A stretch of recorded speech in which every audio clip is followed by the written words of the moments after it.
자, 오늘 말씀은 시편 118편 말씀입니다. 자, 우리 118편의 1절, 14절, 24절을 우리 한 목소리로 함께 읽어보도록 하겠습니다. 여호와께 감사하라.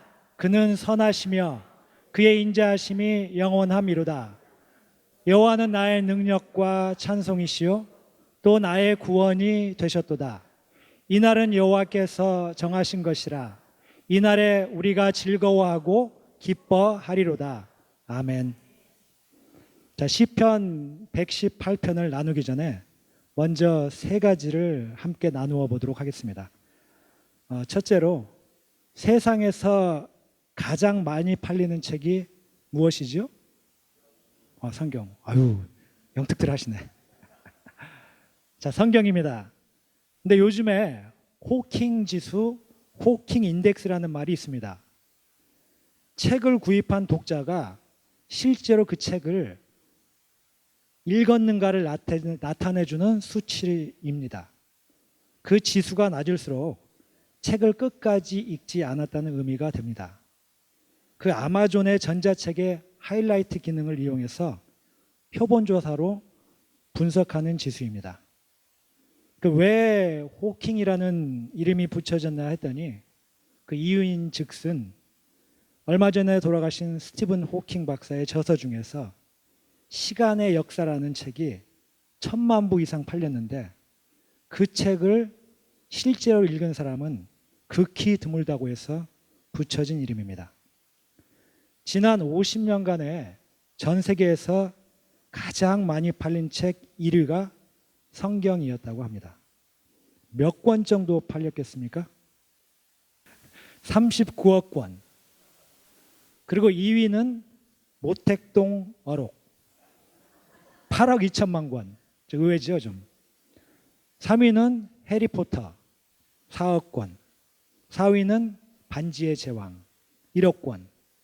5위는 예전에 우리도 함께 읽었던 코엘료의 연금술사 6,520만 권이라고 합니다. 아마 이 책들을 호킹 지수로 분석을 해보았다면 1위인 성경이 지수가 가장 낮을 수도 있지 않을까 생각을 해봅니다. 예수님을 믿는 집, 교회를 다니는 집이라면 아마도 기본 성경책 서너 권은 집에 있을 겁니다. 아빠 것, 엄마 것, 또 아이들이 많으면 또 숫자도 많고, 저희 집도 아마 찾아보면 7권 이상 10권 정도는 있을 겁니다. 저 역시도 말씀 만나기의 여정으로 우리들이 들어가지 않았다면 이 성경을, 즉 말씀을, 그리고 깊은 하나님의 가슴을 만나는 건 고사하고 그냥 부분적으로, 피상적으로 그냥 잊고 지나가는 정도가 되었을 것입니다. 자, 이제 하나님 공동체를 세워주신 지가 13년 됐습니다. 자, 말씀의 여정으로 들어온 지가 3년이 지나가고 있는데 우리 안에 하나님의 주권이 회복되고 하나님의 형상이 회복되며 우리가 함께함의 교회됨으로 나아가는 길은 하나님의 가슴을 만나는, 말씀을 만나는 길뿐이 없음을 우리가 하나님의 강권적인 역사를 통하여 체험을 했습니다. 그리고 그 길로 들어섰고 지금 우리가 그 길로 순종하며 함께 나아가고 있습니다. 그리고 이제는 한 분의 목회자가 인도하는 교회가 아닌 성도 스스로가 교회임을, 교회됨을 함께 가꾸어 나아가는 발걸음으로 또 한 걸음씩 나아가고 있습니다.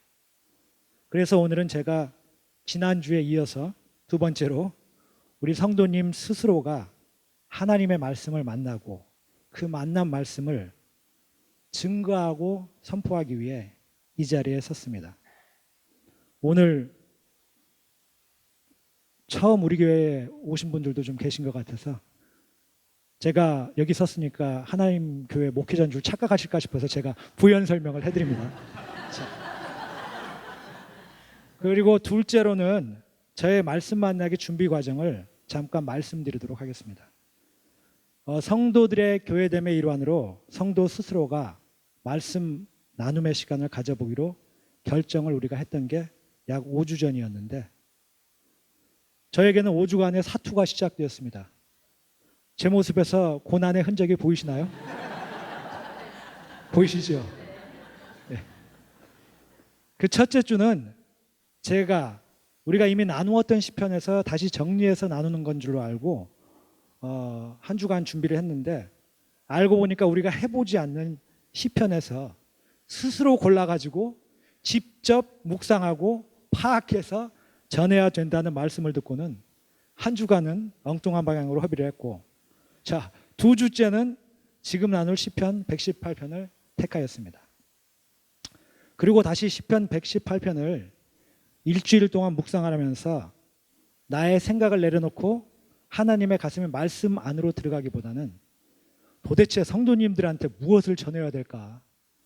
그리고 어떻게 해야 잘 전했다고 할 수 있을까라는 저의 그 에고의 생각이 먼저 들어왔고, 그래서 여기저기서 막 뒤지면서 정보를 찾기 시작했어요. 그렇게 2주를 보내고 그 다음 주에는 우리 부활절 고난주간 새벽성회로 우리의 말씀 만나기 기본 자세에 대한 전체 리뷰잉을 하는 주간이 되었습니다. 벌써 5주 중에 몇 주가 지났죠? 2주가 지나고 이제 3주 남았어요. 자, 3주째가 이제 부활절 새벽성회입니다. 자, 이 새벽성회를 통하여 말씀을 다시 들으면서 저에게는 처음부터 다시 시작해보자라는 생각과 자세로 하나님께 말씀 모름을 인정하고 고백하고 그냥 무수히 말씀을 읽고 반복해서 읽고 이상하거나 모르는 것은 메모를 하면서 깨달을 수 있도록 성령의 조명을 기다리며 하나님 가슴 만나기를 사모하면서 기도하면서 지금까지 준비를 해왔습니다. 그리고는 오늘이 드디어 이날이 되었습니다. 자, 즐거워하고 기뻐할 이날, 오늘 저의 말씀 나눔이 좀 부족하더라도 성도님들은 이날에 즐거워하고 기뻐하시기를 주의 이름으로 축원합니다. 자, 그리고 셋째로 그렇게 시편 118편을 계속 묵상해 오면서 제 가슴으로 느껴지는 것이 우리가 그동안 나눈 모든 시편 안에 전체적으로 들어있는 가슴들이 하나님과 하나님 백성의 언약, 또 그리고 그 언약에 대한 하나님의 신실함, 그런데 그에 반해서 그 언약을 신실하게 지키지 못하는 백성들, 그 약속의 깨어짐에 대한 시편 기자의 애통함, 그런 존재의 갈등을 통한 애통함이 나타나는 것을 보았는데, 과연 내 안에는 그런 갈등이 있는가? 과연 우리 안에는 도대체 어떤 갈등들이 있는가? 우리에게 그런 애통함이 임할 수 있는가에 대해 반문하게 되었고 또 갈등을 하게 되었습니다. 그래서 그 갈등에 대하여 우리 함께 나누어 보도록 하고, 한 가지 더, 우리가 하나님의 말씀을 만나는데 최고의 적, 걸림돌이 되는 것이 바로 생각, 우리의 인식 체계인데, 인지치료의 창시자인 아론 백이 얘기한 인지 왜곡 시스템, 오로메릭 스토트, 우리가 얘기하는 오로파일럿을 우리 함께 나누어 보도록 하겠습니다. 자, 그러면 이제 118편 내용으로 들어가겠습니다. 자, 시작과 마감을 1절과 29절에 동일한 어구로 여호와의 선하심과 인자하심을 감사하라 라고 시작절을 그렇게 하고 있습니다. 그 명령을 하고 있는 거죠. 인자하심, 헤세드가 뭔지 우리는 다 알죠. 여호와의 신실하심을 감사하라입니다. 시편에 나오는 감사, 찬양, 경배하라는 다 예배들의 표현들입니다. 우리가 지난 시편 22편 3절의 말씀에서 이스라엘의 찬송 중에 거하시는 주여에서 찬송은 이스라엘 백성들이 여호와께 함께 드리는 예배이며 이스라엘의 예배 중에 거하시는 주님을 기억하는 말씀이라고도 우리가 함께 살펴봤습니다. 자, 그래서 첫 단락에서는 그 예배를 드리는 주체들, 그 주체, 즉 이스라엘 백성, 또 아론의 집, 제사장들 그리고 하나님을 경외하는 자들에게 언약에 신실하신 여호와께 우리 함께 예배드리자라고 명령을 하는 것입니다. 명령이라고 보기보다는 예배로의 초대라고 보면 더 좋을 것 같아요. 그럼 이 말은 누가 하는 것입니까? 오늘 예배를 누가 인도하셨죠? 이학권 성도님. 네, 요즘은 좀 다르지만 그 당시 성전 예배에서는 예배 인도자들이 제사장들이었는데 3절에 아론의 집, 그 아론의 후손들, 누구누구의 집안 그러면 그 사람과 그 후손을 다 통칭하는 말이죠. 이씨 집안, 조씨 집안 이러면 그분과 그분의 후손들을 다 통칭하는 겁니다. 자, 그 제사장들에게 명령하는 것을 보니까 대제사장이라고 유추할 수가 있을 것 같아요. 두 번째 단락으로 5절에서 18절까지 시편 기자의 나의 고백이 나옵니다. 요즘 말로 얘기하면 간증이 나옵니다. 우리가 간증을 왜 하죠? 예전에 우리 교회 신라이존 세미나에서 마지막 시간에는 꼭 간증의 시간이 있었습니다. 자, 그 간증의 이유는 나의 하나님이 나에게 행하신 일을 회중에게 고백하고 선포하면서 너의 고백과 함께 어우러져서 예배, 즉 감사와 찬양과 경배의 삶으로 나아가기 위함입니다. 자, 그래서 두 번째 단락에서는 내가 여호와의 이름으로 여호와께 의뢰하여 여호와께 구원을 받은 자라는 고백을 하고 있습니다. 이 단락의 도입 부분인 5절에 고통 중에 여호와께 부르짖었더니 응답하셨다라는 이 전체 고백, 간증의 이유를 얘기합니다. 자, 시편 기자들의 공통점 중에 하나가 부르짖음이라는 것을 우리는 발견할 수 있습니다. 즉 개인의 처절한 갈등과 애통함이 그 속에 숨어 있는 것을 우리는 보게 됩니다. 자, 갈등은 우리말 어원으로는 저기 한자 나와 있죠. 칡나무 갈자에 등나무에 등을 합한 단어인데 영어로는 con, together, flict, strike. 그래서 conflict, 서로 치고받고 싸우는 의미입니다. 갈등에서 칡나무인 갈은 줄기가 시계 반대 방향으로 감아 올라가며 자라고 또 등나무인 등은 시계 방향으로 올라가며 자란다고 합니다. 그래서 이 두 식물이 만나 얽히면은 떼어낼 수 없게 되어 뒤엉켜버리는 두 줄기의 속성에서 갈등이라는 단어가 나왔습니다. 그래서 정작 숲속에서는 칡나무와 등나무가 얽히는 경우는 거의 없고 찾아볼 수가 없다고 합니다. 그래서 갈등은 일이나 인간관계가 까다롭게 뒤엉켜 풀기 어려운 상태를 외적 갈등, 그리고 개인의 내부에서 서로 반대되는 생각이 충돌하는 상황을 내적 갈등으로 분류를 합니다. 저는 이 내적 갈등을 두 가지로 나누어 보았는데 우리 안에 생존의 갈등과 생명의 갈등이 있다고 생각을 합니다. 생존의 갈등에서는 우리에게 생긴 이 갈등을 어떻게 대처하느냐에 따라서, 즉 대처하는 유형에 따라서 여러 가지 성격 유형으로 형성이 됩니다. 우리가 예전에 애니어그램을 통해서 살펴보았죠.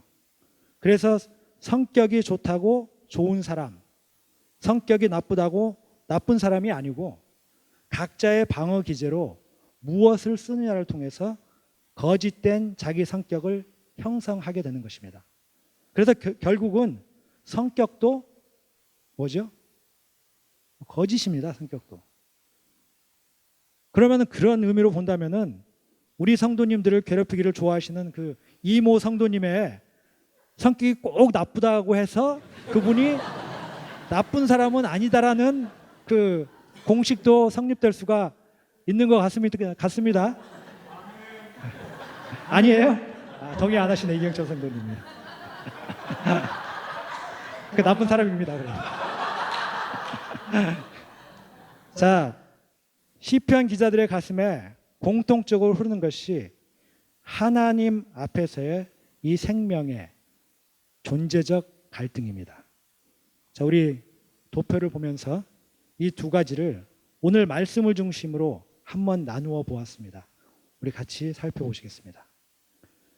자, 생존의 갈등은 세상에서 하는 것, 즉 현상과 육체적인 것이고, 생명의 갈등은 말씀 앞에서 하는 것, 하나님 앞에서 하는 것, 그 인자하심이 영원하신 하나님 앞에서 하는 존재적 본질적인 갈등입니다. 자, 생존의 갈등은 생각의 나, 즉 허무와 수치 안에 있는 나와 사람에게 보이려고 하는 나와의 싸움이고, 생명의 갈등은 생각의 나와 실제의 나, 하나님 형상으로 창조된 실제의 나와의 싸움, 즉 부르짖음입니다. 또 생존의 갈등은 사람이 내 편이고, 왜죠? 사람이 나의 두려움의 대상이기 때문입니다. 생명의 갈등은 하나님이 내 편이고, 왜죠? 하나님이 나의 경외의 대상이기 때문입니다. 4절에 여호와를 경외하는 자라고 한 것처럼 말입니다. 생존의 갈등은 모든 것에 적당히입니다. 이것도 왜죠? 생존의 갈등은 계산적 채움이 목적이기에, 그래서 상대적으로 채워도 허무한 것이죠. 생명의 갈등은 전심으로 다하여 희생적 드림이 있는 것입니다. 그래서 이것은 절대적이며 생명의 기쁨이 있습니다. 24절에 즐거워하고 기뻐하리로다 라고 생명의 기쁨, 예배의 기쁨을 얘기하고 있는 거죠. 생존의 갈등은 눈으로 보기에는 사는 길 같은데 죽는 길입니다. 생명의 갈등은 죽는 길 같은데 사는 길입니다. 23절에서 얘기한 기이한 일. 그리고 생존의 갈등은 죽음 앞에서는 포기합니다. 왜일까요? 죽음이 끝이기에. 그래서 허무로 쓰러지게 되는 것이고, 생명의 갈등은 죽음까지도 직면하는, 그래서 그 죽음을 넘어서서 새 세계, 즉 나의 하나님의 고백이 열리게 됩니다. 자, 다시 본문의 내용으로 들어가서 시편 기자의 고백이 6절에서 9절에는 사람들이 아닌 여호와를 신뢰하라 라고 말합니다. 그 네 세트로 나오는데, 6절 7절은 여호와는 내 편이시라, 내가 두려워 아니하리라, 내가 보응을 보리라 라고 하고, 결과가 미래형으로 나옵니다. 아직도 고난은 여전히 끝나지 않았다는 의미가 내포되어 있는 것 같아요. 그리고 우리가 시간의 연속성의 인식체계에 있기 때문에 과거, 현재, 미래가 뒤섞이면은 이해가 잘 안 되는 부분 중에 하나이기도 합니다. 자, 8절과 9절에는 여호와께 피하는 것이 사람을, 고관들을 신뢰하는 것보다 낫도다 라고 나오는데, A가 B보다 낫도다라고 하는 것은 두 개를 다 경험해 보아야 아는 것인데, 기자는 두 개를 모두 경험해 본 사람인 것 같고, 그 경험의 고백이라고 생각을 합니다. 자, 또 어제 우리가 토요일 새벽에 나눴죠. 짜장면 얘기했죠.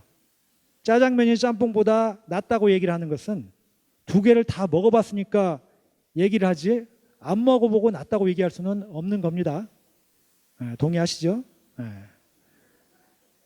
자, 그리고 10절에서 14절에는 여호와의 이름으로 인한 구원이 나옵니다. 10절, 11절, 12절에 애워쌌으니 애워싸고 애워쌌으니 벌들처럼 애워쌌다 라고 점점 더 강해지는 점강법으로 3번 나옵니다. 그리고 이 10절, 12절, 10절, 11절, 12절 끝이 좀 이상했어요. 그렇게 애워쌌었는데 가시덤불에 불같이 타 없어졌나니, 그러면 이미 던된 것, 끝난 일인데 그 다음에 그들을 끊으리로다 라고 또 미래형으로 나오는 겁니다. 그래서 또 영어 성경을 보니까 여호와의 이름으로 끊었다라는 표현으로 나오더라고요. 과거에, 이걸 보니까 과거에 여호와께서 행하신 일을 기억하고 고백하는 거 아닌가라는 생각을 해봤습니다. 자, 그래서 13절, 14절에 여호와는 나의 도움이시요 능력이요 찬송이요 구원이시라는 고백이 나옵니다. 저는 두 번째 단락의 핵심 구절을, 우리가 핵심 구절이 뭔가 하면 나누면서 찾아봤죠. 저는 이 14절로 생각을 해보았습니다. 두 번째 단락 전반부의 총 고백이기도 하고 후반부 17절 여호와의 하신 일을 선포하는 내용이기도 해서입니다. 자, 그리고 여호와의 이름을 부르는다는 것은 우리가 이미 사도행전을 지나오면서 2장 21절 주의 이름을 부르는 자는 구원을 받으리라 해서 만나보았습니다. 주의 이름을 부르는 자는 나의 통치자가 주라고 고백하는 것이고, 사도행전 그 로마 황제 시대에서는 목숨을 걸고 나의 통치자가 세상 나라의 황제가 아니고 하나님 나라의 주님이시라는 엄청난 고백인 것입니다. 자, 15절에서 18절에는 여호와의 오른손이 나를 구원하셔서 기뻐 노래하며 선포한다 라고 고백을 합니다. 자, 또 여기서 17절 18절에서 그 말씀 나누기를 하면서 난관에 부딪힌 부분이기도 한데, 나를 심히 경책하셨으나 죽음에는 넘기지 않으셨고 그런데 내가 여호와 하신 일을 선포하리라 라는 고백 부분입니다. 우리가 그 나눔에서도 그게 굉장히 풀리지 않는 난제여가지고 좀 나눴었죠. 그 열쇠는 우리가 만났던 시편 22편 25절의 고백처럼 고난과 죽음까지의 자리에서 나온 고백,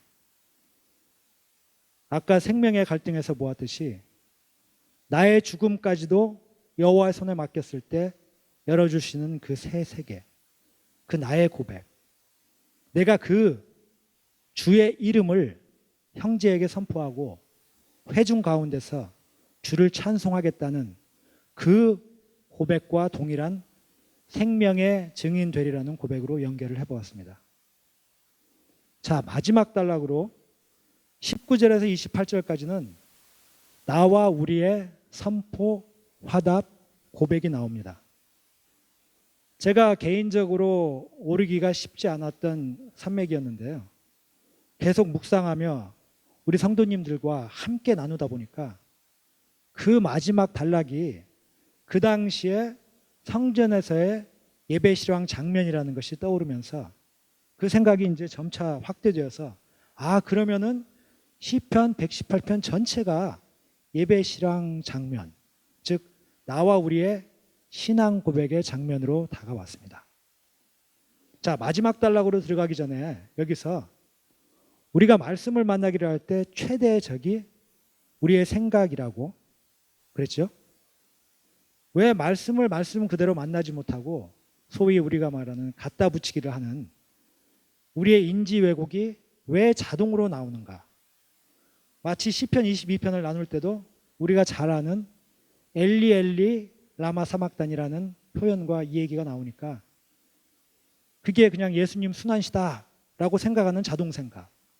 또 오늘 본문에서도 22절 건축자의 버린 돌이 모퉁이의 머릿돌이 되었다고 나오니까 그게 예수님이 쓰신 표현이라서 예수님에 대한 시편이다 라고 생각하는 자동생각. 자, 여기에 대해서 우리 잠깐 인지치료의 창시자인 아론백이 이야기한 인지 왜곡에 대해서 소개를 해드리겠습니다. 우리의 인지는 과거의 경험과 기억을 바탕으로 오랫동안 차곡차곡 생각의 회로를 만들어서 우리 안에 자동사고, 즉 오토파일럿을 만들어냅니다. 우리가 흔히 다른 사람을 볼 때 저 사람 왜 그런지 도대체 이해가 안 되네 라는 말들을 합니다. 안 하시는 것 같이 가만히 계시는데 그 사람은 그 사람만에게 형성된 인지 왜곡 시스템이 있기 때문에 그 시스템 안에서 왜곡된, 즉 거짓된 생각과 행동이 나오게 되는 것입니다. 예를 들면은 똑같은 재료가 들어가도 붕어빵 만드는 기계에서는 붕어빵만 나오지 국화빵이 나올 수가 없어요. 또 국화빵 기계에서는 국화빵만 나오지 붕어빵이 나올 수가 없습니다. 그 말은 시스템 자체가 잘못되어 있고 또 시스템 자체가 각자마다 다르기 때문입니다. 아른백은 우리에게 10가지의 인지 왜곡 유형에 대해서 얘기를 하였는데 여기서 간단하게 5가지만 살펴보겠습니다. 먼저 첫 번째로 자의적 감정적 추론으로 이것은 다른 사람의 행동이나 상황을 자기 멋대로 해석하고 왜곡된 결론에 이르는 것인데, 저 예를 들자면은 제가 여기 예를 들기 위해서 생각을 많이 했습니다.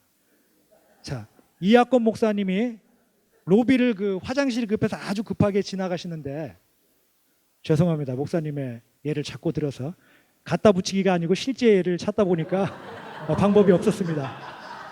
앞으로도 몇 개 더 있어요. 자, 화장실 옆에서 아주 급하게 지나가시는데 제가 보고 인사를 하는데도 그냥 지나치시면은 제 인지 체계에서는 아니, 내가 지난주에 교회 빠졌다고 인사도 안 받으시는구나. 역시 목사님은 교회 잘 나오는 영업에 도움이 되는 성도만 좋아해 라는 생각이 듭니다. 자, 그런 생각이 든다면은 그것이 바로 왜곡된 자의적 감정적 추론입니다. 그냥 화장실이 급해서 너무 급해서 저를 못 본 건데 제 생각은 그렇게 왜곡되어 나오는 거죠. 자, 두 번째로 과잉 일반화, 오버 제너럴라이제이션으로 한두 개의 고립된 사건을 근거해서 일반적인 결론을 내리고 그것을 서로 관계없는 상황에 적용을 하는 것입니다. 그게 마치 부분적인 것으로 전체를 판단하는 것이죠. 아까 말씀드린 시편 22편이 한두 구절로 예수님 순환시다. 그리고 118편이 또 한두 구절로 예수님에 대한 시편이다 라고 단정짓는 오류인 것입니다. 그리고 세 번째로는 이분법적 사고, all or nothing thinking. 모든 것을 좋고 나쁨으로 보는 선악과의 사고, 또 모든 것을 잘했냐 못했냐의 흑백 논리가 그것입니다. 우리가 말씀을 보는 말씀 안에서도 고난이 없으면 좋은 것, 고난이 있으면 나쁜 것으로 보는 생각 등 이런 거죠. 그 예를 들면은 지금 제가 말씀을 나누고 있는데 여러분들이 지금 생각하시기에 박재영 성도가 말씀을 잘 나누고 있는지 못 나누고 있는지 이렇게 보시면은 이분법적 사고. 근데 지금 참 잘하고 있구나 이렇게 보시면은 그냥 제가 감사할 일입니다. 자, 그 네 번째로는 극대화 또는 극소화입니다. 우리 경험이 가진 한 특성을 그것이 실제로 가진 중요성과는 무관하게 과소평가하거나 과대평가하는 경우입니다. 그런데 우리는 우리가 불안해하는 점은 극대화시키고 우리에게 좋은 점들은 극소화하기 때문에 자신을 열등하게 생각하고 우울하게 느끼게 됩니다. 자, 이것도 예를 들자면은 말씀 만나기를 우리가 한두 번 트라이를 하다가 딱 벽에 부딪힙니다. 그러면 내 생각이 나는 할 수 없어. 이렇게까지 꼭 해야 되는 거야? 라는 생각이 찾아옵니다. 자, 목사님이니까 저렇게 알지? 누가 할 수 있겠어? 라는 생각들. 자, 제가 5주 동안 말씀 나누기 준비를 하면서 깨달은 것인데 그것은 목사님과 성도의 차이가 아니라 말씀에 임하는 자세가 우리 아까 갈등에서 나눈 것처럼 적당히와 다하여 전심으로의 차이인 것을 깨달았습니다. 그리고 다섯 번째로는 긍정격화, disqualifying the positive입니다.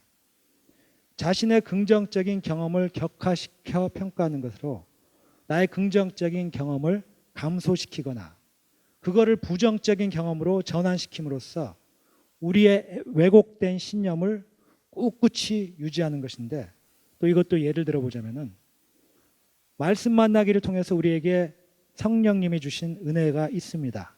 그리고 은혜를 받았습니다. 근데 조금 있다가 내 안에 들어온 생각은 시편 기자나 저렇게 살 수 있지. 그리고 우리가 특히 고난의 부분으로 들어가면은 내가 어떻게 저렇게 살 수 있겠어?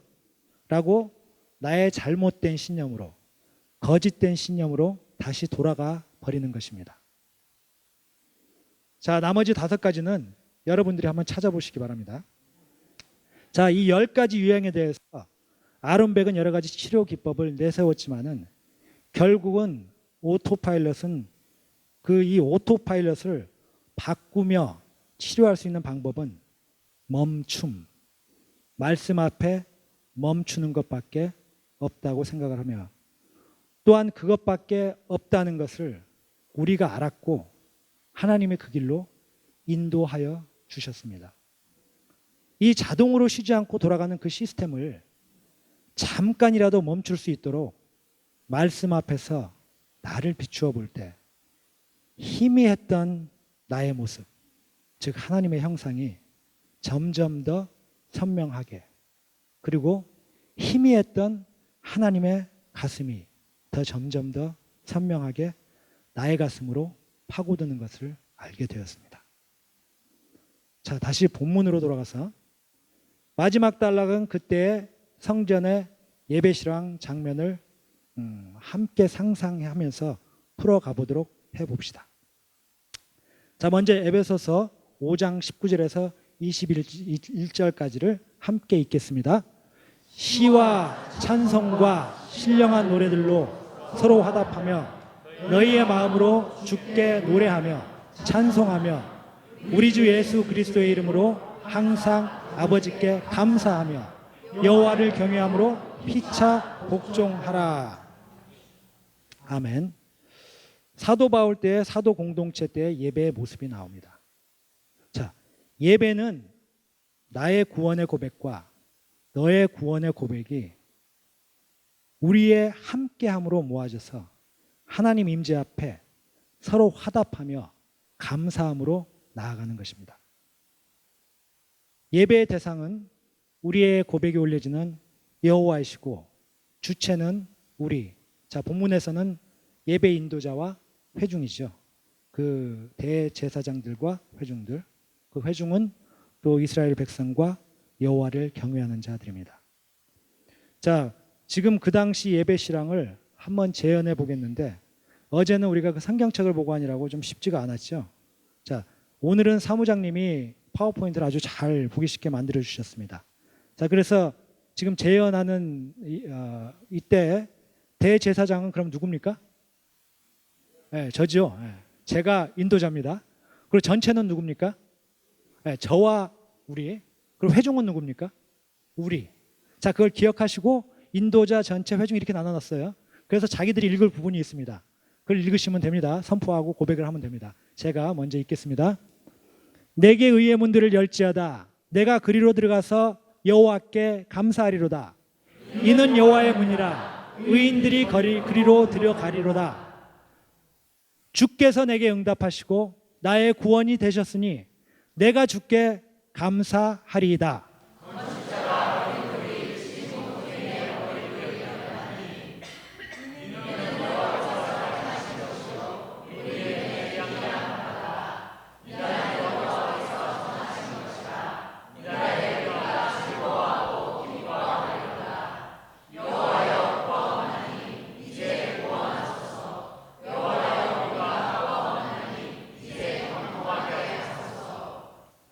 여호와의 이름으로 오는 자는 복이 있으며 우리가 여호와의 집에서 너희를 축복하였도다. 여호와는 하나님이시라. 그가 우리에게 빛을 비추셨으니 밧줄로 절기 제물을 제단불에 멜지어다. 주는 나의 하나님이시라. 내가 주께 감사하리이다. 주는 나의 하나님이시라. 내가 주를 높이리이다. 여호와께 감사하라. 그는 선하시며 그의 인자하심이 영원함이로다. 아멘. 자, 우리 내용을 한번 살펴보겠는데 19절은 나 대제사장이 선포합니다. 의의 문들아 열지어다. 내가 여호와께 예배하리라. 예배로의 부름 같은 것이죠. 20절은 대제사장과 회중이 함께 선포합니다. 지금 우리들의 예배 안에는 함께 선포하는 게 뭐가 있죠? 신앙 고백, 사도신경. 자, 20절의 의미는 이는 여호와의 문이라 의인들이 그리로 들어가리로다. 여호와의 나라는 여호와의 언약을 끝까지 지킨 자가 들어갑니다 라고 고백을 합니다. 자, 어제 우리 의인들에 대해서 좀 살펴보았습니다. 자, 21절은 또 대제사장이 고백을 합니다. 주께서 나를 여호와의 문에 들이시고 나를 구원하심에 내가 예배하리이다. 자, 22절, 23절은 거기에 화답하는 우리 회중의 고백입니다.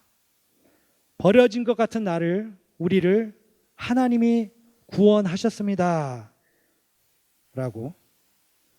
건축자의 버린 돌이 모퉁이 돌의 머릿돌이 되었다는 것을 그 당시에 비유적인 표현인 것 같습니다. 그래서 예수님도 마태복음 21장에서 그 당시 유대인들이 다 아는 말씀을 인용한 것 같은데, 아까 우리가 나눈 것처럼 이걸 보고 예수님이라고 하여 전체를 예수님 얘기라고 한다면은 그게 뭐라 그랬죠?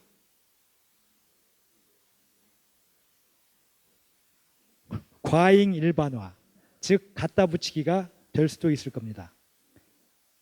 이 고백은 지난주에 우리가 찬송으로 고백한 것처럼 나 같은 죄인 살리신 주 내가 놀랍습니다 라는 구원의 고백인 것입니다. 자, 24절 25절도 또한 예배 회중들의 고백으로 주의 정하신 대로 왔으니 우리를 구원하소서 라고 고백합니다. 24절에 이날은 여호와께서 정하셨다고 했는데 어디서 정하셨나요? 자, 모세의 시내산 10계명의 언약에서 제4계명 안식일을 기억하여 거룩하게 지키라. 즉 이날은 주 앞에 주의 백성이 예배로 모이는 날입니다. 지금 성전에서 함께 예배를 드리는 날. 지금으로 말하면 오늘 우리가 예배드리는 이 날인 것이죠.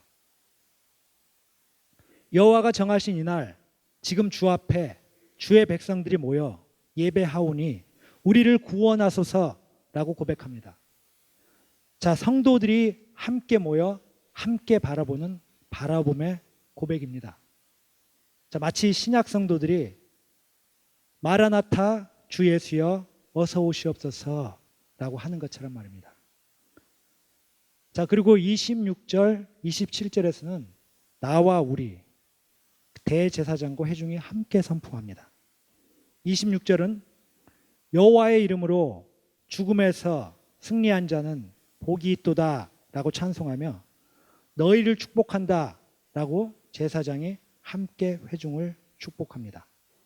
자, 참고로 민수기 6장 24절에서 26절을 보면은 제사장 아론과 그의 후손들, 즉 제사장들이 이스라엘 백성들을 축복하는 기도가 나옵니다.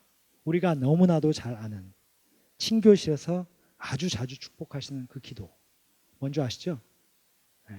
여호와는 내게 복을 주시고 너를 지키시기를 원하며 여호와는 그의 얼굴을 내게 비추사 은혜 베푸시기를 원하며 여호와는 그의 얼굴을 내게로 향하여 드사 평강 주시기를 원하노라. 아멘. 그리고 27절에는 여호와는 하나님이다. 그가 우리에게 빛을 비춰 주셨으니 구원하신 것이죠. 그리고 약속대로 정한 대로 어디에서 또 약속하고 정하셨죠? 민수기 28장에 있습니다. 자세하게 여호와께서 시내산에서 모세에게 제사법을 주셨을 때 그때 모든 절기 때 드려야 할 제사 규례를 정하셨는데 그 정한 대로 제물을 제단에 드리자라고 함께 선포합니다. 자, 제물에는 무슨 의미가 들어가 있죠? 희생. 그럼 우리에게 무엇이 떠오르나요? 희생 제물. 그러면은 희생 제물 대신 예수 그리스도. 예수 그리스도의 십자가가 떠오릅니다. 그리고 28절에는 다시 대제사장의 고백이 나옵니다. 주는 나의 하나님이시라, 나의 하나님이시라. 주께 예배하고 경배하리이다 라고. 그리고 1절 내용을 다시 후렴으로 29절에 마무리를 합니다. 자, 시편 118편을 다시 한번 정리해 보겠습니다. 전체적으로 보면은 둘째 단락이 중심 단락으로 여호와만을 의뢰하는 것이 진정한 구원이고, 이 구원은 세상에서는 죽을 것 같이 보이나 죽지 않고 진정 사는 길이라고 고백을 합니다. 그리고 셋째 단락에서는 시편 기자가 그래서 우리의 예배는 여호와가 행하신 기이함을 기뻐 즐거워하는 것이다. 너희는 약속한 제물, 희생, 십자가를 가지고 여호와의 집에서 형통을 구하고 기이한 복을 받으라는 선포를 하게 됩니다. 그래서 먼저 첫 단락에서 그 기이한 일과 기이한 복을 행하시는 여호와의 인자하심, 헤세드를 감사하라, 예배하라 라는 명령을 하는 것입니다. 자, 이제 시편 118편의 내용은 다 살펴보았습니다. 자, 그럼 그 이 시편이 우리에게 주는 교훈, 하나님이 우리에게 계시하는 가슴은 과연 무엇일까요? 시편 기자는 현재의 고난과 죽음의 삶의 과정에서도 하나님의 약속의 신실하심을 기억하고 신뢰하며 그 하나님만이 나의 진정한 구원자이심을 고백하며 그 약속의 완성을 바라보며 공동체 안에서 함께함의 우리의 고백으로 지금 하나님 앞에서 찬송과 축복과 감사의 삶을 사는 것이 진정한 예배자의 삶임을 우리에게 보여주고 있습니다. 자, 이제 말씀을 마무리합니다. 우리가 함께함의 고백으로 교회됨으로 함께 나아가기 위해서는 선행되어야 하는 조건이 있습니다. 무엇이었죠? 시편 기자처럼 하나님이 진정한 나의 구원자이시라는 나의 고백이 실제가 있어야, 실제가 되어야 합니다. 실제가 될 때 희생이 따를 수 있습니다. 바꾸어 얘기하면은 희생이 따르는 것이 실제입니다.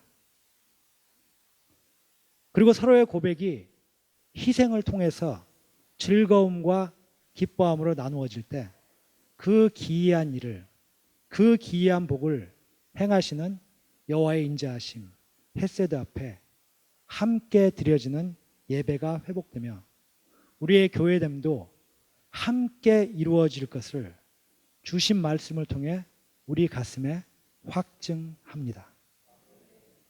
자, 우리 오늘 받은 주님의 말씀을 우리 가슴에 새기며 함께 기도합니다. 아버지,